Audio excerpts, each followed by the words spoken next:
దావీదు గొలియాతును ఎలా చూశాడు? ఒక సున్నతి లేని ఫిలిష్తీయుడిగా దావీదు గొలియాతును చూశాడు. అట్లనే ఇశ్రాయేలు దేవుడిని తిరస్కరించిన వాడిగా దావీదు గొలియాతును చూశాడు.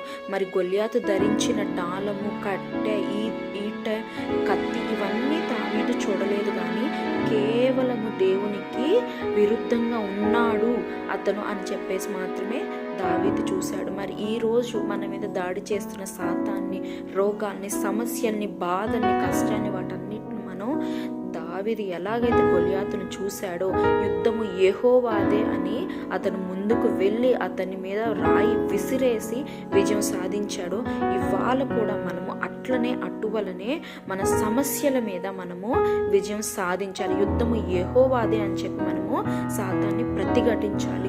దేవుడి పైన నమ్మకం ఉంచితే చాలు. మనము ఎన్ని కష్టాలు వచ్చినా దేవుడు మన పక్షాన ఉన్నాడు అని మనం నమ్మితే దేవుడు ఘనతిస్తాడు.